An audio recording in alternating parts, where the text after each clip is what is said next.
Thank you very much to Peace One Day for inviting me and the panelists to this session. We're here to talk about what business can do to help build a better narrative around the issue of climate change. We've heard so many inspirational speeches and conversations today, and I hope this session will also do the same. How did we come to this? I guess I've been interested in climate change and nature for my whole life. I was lucky enough to work with Al Gore about 20 years ago and actually saw him present his film, The Inconvenient Truth, as a slideshow before it actually got launched. And at that point, I thought, okay, that's all we need to do. It's so obvious when we saw the Larsen B ice collapse into the ocean 20 or 30 years before climate scientists said that would happen. I just thought the world would really begin to understand what was required. And here we are about 20 years later, still staring in the face of a warming planet. And worse than that, what feels to us in the business community as a lot of fear, confusion, and apathy. And what we want to do in this panel is start to unpack why people are feeling fearful, why they're feeling confused, and why, to a certain degree, there's a lot of inaction around.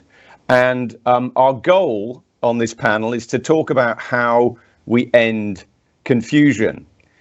If we can start with the idea of where has the confusion come from, I think if we go back and look at this in various stages, the first stage was really the scientific debate, and that is really over now. The science, everyone's very clear that the planet is heating up and it's caused by us. But that took 30 or 40 years to reach that conclusion. We're now moving into a second phase, which is the phase of governments talking about this, and we hear a lot of things at COP meetings and the negotiations between the North and the South, et cetera, et cetera. The third phase is really coming into where we are with corporations and investment, and we're beginning to hear about ESG and factors such as that. But our conclusion is all of those things are really what we would call in the business community supply side problems. And what at Interbrand we've started to do is look at these as demand side issues. So we work with customers and citizens and people to try and work out how we build a better narrative and a better message for those people to try to change the behavior of the 8 billion people on this planet. I thought, as the CEO of Interbrand, what can I do? We work with about 50% of the world's largest companies. And so I got together with some of those companies and some of the people on this panel today and say, can we start to think about how we fix this problem? So with that, I'd like to introduce our guests, and I'll do it one by one, if that's okay with them. And so I'll go to Serge Raffan, and Serge is head of sales, marketing, distribution, and strategy at Allianz, one of the world's biggest insurers and certainly the number one brand in insurance. Serge, welcome to the panel. And a question for you. Tell us a little bit about what Allianz is doing to try and tackle the climate crisis. Yeah, thanks, Charles. And good afternoon, good morning to everyone around the world. Very happy to be here.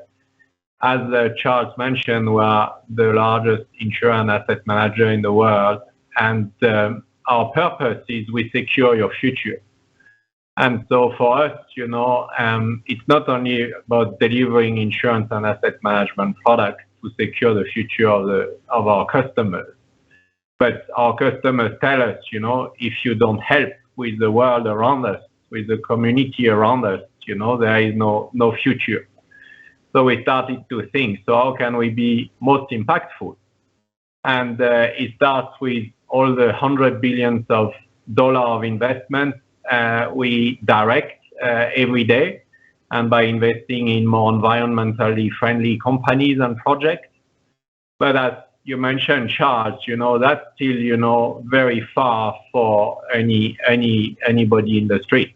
And so we are doing much more concrete action, taking much more concrete action. The first action we take is, thank you, sorry, there was a glitch. The first action we take is by finding partners. And so some of the partners we have here today with our friends from the UN, from Panasonic, but also we have other partners like NGOs. One of the best NGO we work with is Sea Shepherd. They have a fleet of 10 boats that really go around the planet to gather plastic in the seas, and they have already collected millions of tons of plastic in the last 10 years and continue to do so. That's a concrete action. Another concrete action, we were a big sponsor of Formula One in the past, and then we decided to stop this and move to Formula E, because that's electric vehicles, and there is a lot of investment and research to make the electric vehicle more customer friendly. And then one last action I would mention today is on health insurance. So if you think about health insurance, what does it have to do with the climate? Actually, we can influence the climate by doing telemedicine. So we have telemedicine to tens of millions of clients around the world, and by just doing the medicine from home as opposed to traveling to the doctor, you save a lot of indeed CO2 emission, and that's 10 times more powerful than just converting our own offices into climate-friendly offices, which we do as well. But that's just a few of the actions we take. Hope that makes sense. Thank you, Serge. Let me go to Baba-san, who is Executive Director at Panasonic. Baba-san, tell us a little bit about some of the things that Panasonic is doing to try and mitigate climate change.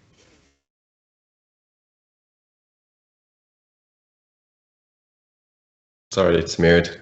Sure, Charles, thank you for inviting me. And Panasonic is a global brand, a successful global brand having the over 100-year history, and can be described as Panasonic has grown by enriching people's lives by electrification of society and home, building, even the automotive industry.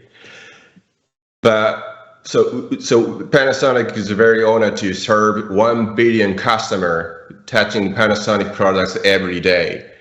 At the same time, the amount of the user community of Panasonic products is emitting 100 million tons of CO2 emission, which is larger than Apple, Amazon, Google, and Microsoft combined.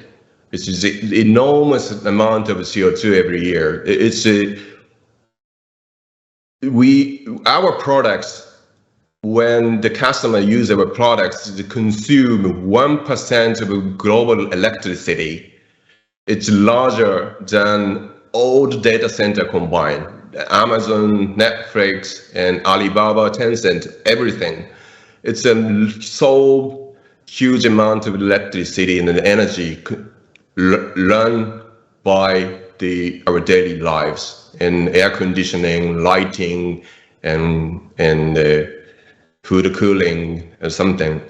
So we see enormous responsibility and opportunity as well. So we committing to achieve net zero by 2050, and in our operation we committed to net zero to 2030. But our own operation, which is generally emitted from the 300 factories, just account for 2% or 100 million tons of emission.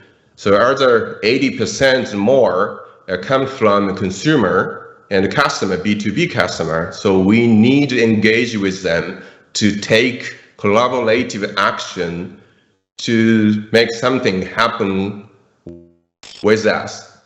So we set a new vision, which is a Panasonic Green Impact we launched this year, targeting the 1% contribution of the slowing down the global warming, which is equivalent to 300 million tons of CO2. So we see the much larger contribution to society is coming from our core business, which is green hydrogen, battery manufacturing, and next generation solar panel. So in addition to reduce our own emission and customers' emission, we see the huge opportunity and responsibility to accelerate to transition to the new clean and green technology with our customers.